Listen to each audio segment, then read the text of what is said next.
I'm Macaulay, and today we are going to make vegetarian pho. Pho is a traditional? Pho is a Vietnamese soup, and it's really tasty. Actually, the version we're making today, it's vegetarian, but it's also vegan because we're using rice noodles instead of like egg noodles or something like that. So I've got my package of noodles here. This actually came in a box with pho broth.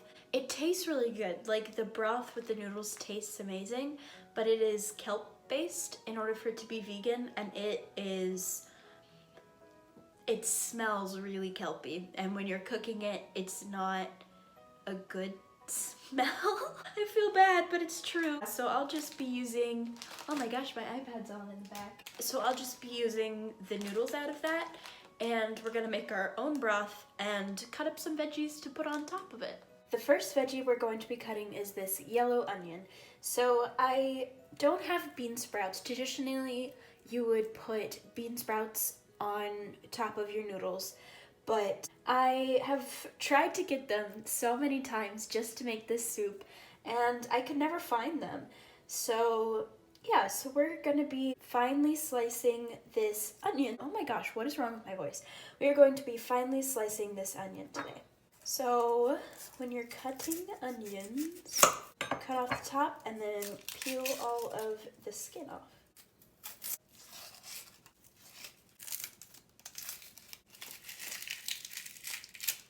So after you've taken all the skin off, if we were mincing this, I would usually cut it in half, then cut it this way, and finally this way. But we want these to be kind of longer pieces of it. We don't really want a minced onion. We're looking more for very thin strips of onion. So I'm actually going to cut it in half, but only as much as I think I will need. And then I'm going to slice just like this to get kind of these longer strips of it.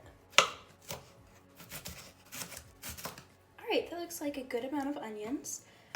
You can kind of break up the layers a bit if you want to, so that it's more strips and less semicircles. And the reason that we cut this one first is these onions are actually going to help to flavor our broth. So in my opinion, one of the things that makes pho so awesome is that you kind of create all of the components separately, and then when you are actually pouring the soup into your bowls, you, or if you have guests over that you're making this for, can really customize the soup the way that they want to eat it. So actually we're going to cook our noodles in this little pot over here, just gonna boil them, and we're making our veggie broth in this one. So I'm just gonna start by pouring this in, and this is made with celery, carrots, onion, and salt, I believe. Why does this have a recipe? Oh, it says chickpea. I thought it said chicken, and I was about to be like, why would we make chicken with veggie broth? And since you kind of pour whatever amount of broth you want into your bowls, you can really make this stock as big or as small as you want. I'm gonna fill this up to about halfway because this is a fairly sizable pot. And to help flavor this broth a little bit more, we are going to actually put our onions in here, and we'll remove them at the end so that we can place them on top of our noodles. And so traditionally, this broth is made with like beef or beef bones or beef chuck. Obviously we're not using those here today, but I want to be as close as I can. So the spices we've got to add, we've got ginger. Unfortunately, I don't have fresh ginger that I can cut up and put in, so we're going with ground ginger. Again, I don't have fresh garlic that I can cut up and put in, so we're going with ground garlic. And then traditionally, it also has star anise. I don't have star anise, unfortunately, and I also don't have Chinese 5-spice. So we're gonna go with a little bit of allspice and a little bit of cloves and see if that's good. I probably should have measured how much broth I put in cups for you guys, but I didn't. I apologize. A half of a tablespoon of the ginger into this broth because I really want it to get flavored very well. There we go. We're also going to do a half of a tablespoon of garlic. And this is a lot of seasoning. This is a lot of, yeah. So if you're not a super big fan of one of these flavors, then just add less. It's like pouring sand. Like, you know those like sand sifter things you would play with as a kid on the beach? That's what pouring out spices is like for me. And let me turn this on. We're gonna go medium heat for this, just to kind of let it simmer for a little bit while we're putting all the components together. And for the cloves and the allspice, I'm just gonna use... Oh my gosh, I wasn't recording. Oh my gosh. Okay, well, I forgot to mention that we also were going to add, I added a 1/4 teaspoon of ground cinnamon because a lot of the recipes call for cinnamon sticks, and also a 1/4 teaspoon of salt. I don't know how I forgot that one. I love salt, put salt in everything. I am going to link all of the different recipes that I've been looking at below. I've been looking at multiple different ones. They're all, you know, a little bit different, so I just kind of looked at all of them and decided which components I wanted to take from each recipe. But I'll link them below so that you can see all of them, and also so if you're a meat eater, you can see the actual preparation of the meat and things like that, so that you don't have to make a vegan pho if you don't want to. And I also mentioned that I am bringing this water to a boil. It doesn't matter the amount of water that you're using because you're just gonna strain the noodles afterwards. So just bring a pot of water to a boil and add your noodles. All right, so my noodles are already cooked. I literally had them on the stove after the water came to a boil. I put them in and they were done in like 2 minutes. So noodles are done. The broth is still kind of cooking and getting all good and tasty. So I'm going to prep some of the toppings that I want to put on my noodles. And when I first had pho, it was in a dining court freshman year, and I fell in love with it. It's so good. And so I actually just ate it every single time I went to that dining court. It was just so good. And I always had it, they had all the toppings out, I always had it with the noodles, a fresh lime squeezed over it, I think some onions, some cilantro, and some chili oil and some red pepper flakes. I am a big fan of heat. I like things to be kind of hotter. Always have to have something like a chaser nearby, you know, like some milk or a smoothie or some bread. So I'm actually going to be cutting up some jalapeños and putting them into my soup, or onto my soup, I guess. And I want to de-seed them. The seeds are what make it super spicy, so if you want it to be hot but not too hot, just take the seeds out. And so I'm going to do that by cutting it in half.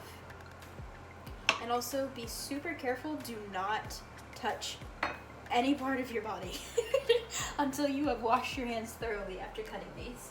And so now I've just got this tiny little spoon, and I'm just gonna kind of get them out. And I'm actually gonna get this middle bit out as well, because I am also going to be putting some sriracha on this, so I don't want it to kill me. And of course, if you're super big into spice, you can always leave all of this in, but it's gonna be really hot, just letting you know. Alright, so we are not going to be leaving them like this. Oh, I missed a seed. Pull it out, little guy. Alright, so we're not going to be leaving them like this. I'm just going to kind of finely slice them. And I'm actually a super big fan of jalapeños. One of my favorite kinds of chips is the kettle cooked jalapeno flavored chips. They're just so good. So anytime I have the option to, I always order those chips. And we're just using one of these little guys. If you want to, you can use more, and also if you want to, you can use less. Totally up to you. So a funny story about these. When I was in high school, I used to babysit these kids every single Sunday. I loved them so much, and I babysat them from when I first started out. The kids were 5, 3, and 2 months, and I babysat them until the youngest turned 2. So I really, really, really watched them grow up. It was amazing. I really loved them, but they had these growing in their garden, and they asked me to take a bite of it, and I took a bite of just the tip, this part. So obviously there were no seeds in there to make it super hot, and I was like, oh, that tastes really good. And I wanted to make sure that I bit them before the kids bit them. And then after I did, the kids ate them and they were fine somehow. They must be really, really trained to eat spices. Because then I was like, oh, the tip was delicious and the kids are fine with it. I can just eat the rest of this pepper as well. And so I took another bite and it was fine. And then I took another bite and my mouth was on fire. So the jalapenos are done, so now we're moving on. Some green onions. My little green onion plant is back. We saw him when we were making miso. So we're just gonna trim this little guy, and then we'll cut him up so that he's ready to be served as a garnish. All right, and we're just gonna give these a fairly thin chop, just like we did with the jalapeno. And if you're wondering why these guys are so small, since I'm growing my own green onions, they are not as thick as the ones you would normally see at the store. They grow out to be a lot skinnier. And this really is not a lot. I'm honestly mostly using these for the garnish, not for the taste, because we already have onions that we're putting into the soup. So we don't need that much more onion flavor. Alright, so for our third and final garnish, we are going to cut up some cilantro. And if you don't like cilantro, you can just choose to omit it, or a lot of the recipes actually call for Thai basil instead of cilantro, but I can't find that. I could go to an Asian market again, like I did for my miso. I would have so many more ingredients, but alas, I can't go anywhere right now. So I'm just gonna get a good amount out, and then I'll chop it up a little finer. I'm not going to like finely chop it or mince it. I'm just gonna give it a little bit of a rough chop. I dropped some. Oh, it landed here. Boop. And I love cilantro. I do not have the cilantro taste like soap gene. Thankfully, I love it so much. It's so delicious.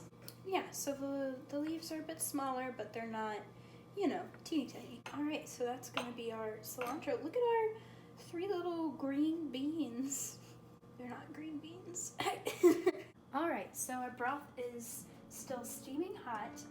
It's cooked, and you can see the onions are also cooked all the way through. They've become translucent, but also they've picked up a little bit of color from all the spices in the broth.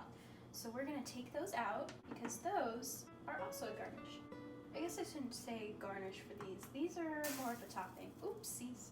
And I've kind of laid all of these different components out because, if you have like a group of people over, you're having maybe a dinner party and you've got a bunch of guests and you want them to be able to customize their own soups, you would have these all laid out, probably in bowls, probably not just on a cutting board. So this is kind of how you do it. You just leave all the components out for your guests to use as they see fit.